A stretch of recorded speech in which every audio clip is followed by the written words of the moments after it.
गांव के कुछ मनचले एक लड़की को रोज परेशान किया करते थे। रोज रोज की छेड़खानी से तंग आकर एक दिन वो लड़की गांव की नदी में कूद जाती है। अरे ये क्या, ये लड़की तो अपनी जान देना चाहती है, मुझे इसे बचाना होगा। फिर हीरा भी उसके पीछे पीछे नदी में कूद जाता है और किसी तरह उस लड़की की जान बचा लेता है। ये सब घटना वहाँ पेड़ पर रह रही चुड़ैल देखती है।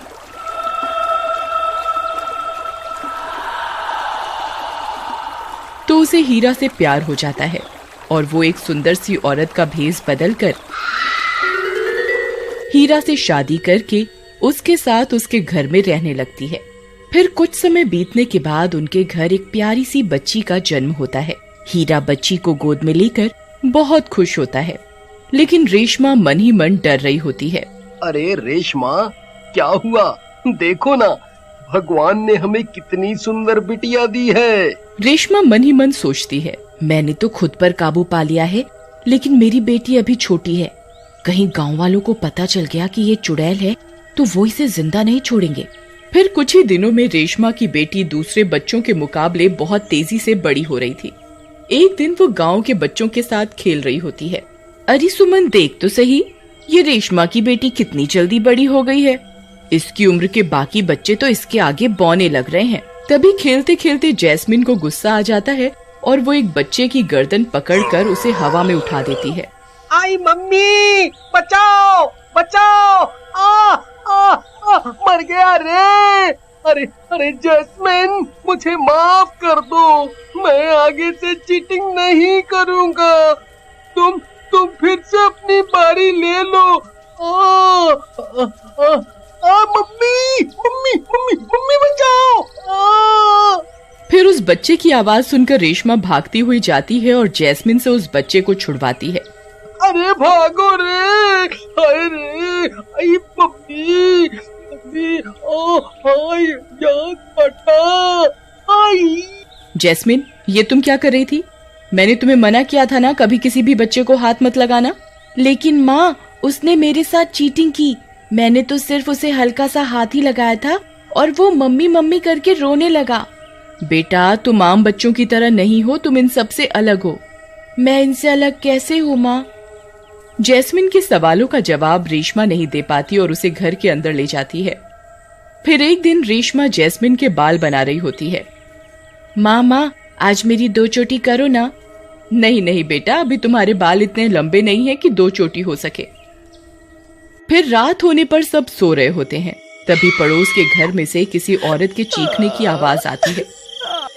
अरे मर गई रे, हाय रे, कोई मेरे बालों पर उस तरह फेर कर मुझे गंजा कर गया रे।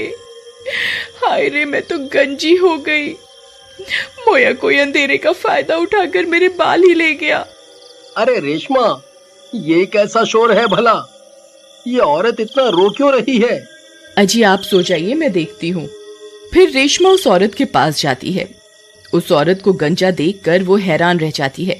अरे बहन, ये क्या हुआ? तुम्हारे बाल कहाँ गए? तुम्हारी ऐसी हालत कैसे हो गई? अरे क्या बताऊं बहन, कोई कमबख्त अंधेरे का फायदा उठाकर मेरे बाल ही काट कर ले गया। फिर रेशमा हैरान परेशान होकर वापस अपने घर आ जाती है और जैस्मिन के कमरे में झांक कर देखती है तो जैस्मिन सो रही होती है। फिर सुबह होने पर जैस्मिन फिर से अपनी माँ के पास बाल बनवाने आती है। माँ, आज तो मैं आपसे 2 चोटी करवा कर ही रहूंगी। अरे बाबा, कल ही तो बताया था कि तुम्हारे बाल अभी इतने बड़े नहीं हुए कि 2 चोटी हो सके। फिर रेशमा जैस्मिन के बाल बनाने लगती है, लेकिन ये क्या, 1 चोटी बनाने के बाद भी जैस्मिन के बाल खुले रह जाते हैं। देखो माँ, इन बालों की एक और चोटी बना दो। ये कैसे हो सकता है? कल तो 1 ही चोटी बनी थी, ये रात रात में बाल बढ़ कैसे गए? फिर जैस्मिन 2 चोटी बनवाकर बाहर खेलने चली जाती है। रात होने पर गांव में अचानक से चीख पुकार मच जाती है। अरे मर गई रे, मेरे बाल कौन काट कर ले गया? अरे गांव वाले जल्दी आओ, देखो कोई नास बेटा मेरे बालों को काट कर ले गया। अजी जल्दी उठिए, ये देखिए कोई आपकी पत्नी को अंधेरे में गंजा करके चला गया और आप घोड़े बेचकर सोते रह गए। अरे मैं तो लुट गई, बर्बाद हो गई। अब मैं किसी को अपना मुंह कैसे दिखाऊंगी। फिर ये सब चीख पुकार सुनकर रेशमा और हीरा भी वहाँ पहुँच जाते हैं। अरे जग्गू भाई, ये तुम्हारी पत्नी के साथ क्या हुआ? इनके बाल कहाँ गए? पता नहीं भाई, मैं तो सो रहा था। रात के अंधेरे में कोई आया और इसके बालों पर उस तरह फेर के चला गया। रेशमा भी सोच में पड़ जाती है कि आखिर कौन है जो गांव की औरतों को गंजा कर रहा है। फिर अगले दिन जब जैस्मिन अपने बाल बनवाने माँ के पास आती है तो उसकी आंखें फटी की फटी रह जाती हैं। जैस्मिन के बाल कई फीट बढ़ चुके होते हैं। अरे जैस्मिन, ये क्या, तुम्हारे बाल रातों रात इतने कैसे बढ़ गए? माँ, आप तो जानती ही हैं, मुझे बड़े बालों का कितना शौक है। अब मैं बालों को खुला ही रखूंगी। फिर इतना बोलकर जैस्मिन बाहर बच्चों के साथ खेलने चली जाती है। उसके लंबे बाल देखकर उन गंजी औरतों की आंखें फटी की फटी रह जाती हैं और उनका शक यकीन में बदल जाता है। अरे दैया रे दैया, जरा इसके बाल तो देखो, कल तक तो कितने छोटे थे, रात रात में कितने बढ़ गए। तभी रेशमा भागती हुई जाती है और जैस्मिन को वापस अपने साथ घर के अंदर ले जाती है। अरे रेशमा, ये जैस्मिन के बालों को क्या हुआ? एकदम से इतने लंबे कैसे हो गए? ये तो नामुमकिन है। आखिर ये सब चल क्या रहा है? अजी, मैं आपको कुछ बताना चाहती हूँ। रेशमा हीरा को कुछ बताने ही वाली होती है कि तभी गांव के लोग उनके घर पर हमला कर देते हैं। मारो मारो, ये जैस्मिन जरूर एक चुड़ैल है। आज इस चुड़ैल को जिंदा नहीं छोड़ेंगे।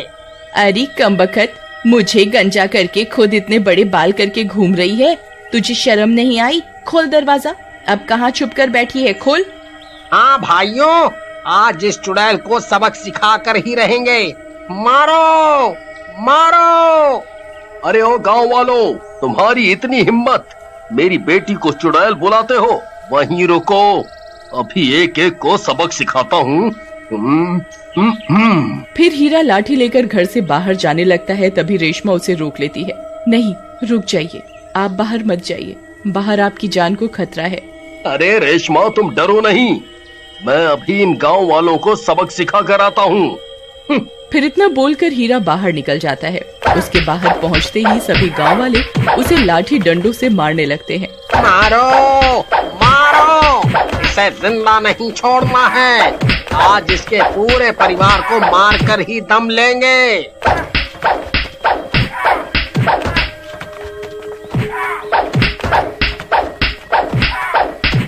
फिर रेशमा हीरा को बचाने के लिए घर से बाहर दौड़ पड़ती है। लगता है अब मुझे असली रूप में आना ही होगा, नहीं तो ये लोग इन्हें जिंदा नहीं छोड़ेंगे। फिर रेशमा अपने असली चुड़ैल के रूप में आने की कोशिश करती है, लेकिन वो रूप नहीं बदल पाती। अरे ये क्या, मैं चुड़ैल क्यों नहीं बन पा रही? नहीं, ऐसा नहीं हो सकता। अगर मैं चुड़ैल नहीं बनी तो इनकी जान नहीं बचा पाऊंगी। फिर बहुत कोशिश करने के बाद भी रेशमा चुड़ैल का रूप नहीं ले पाती।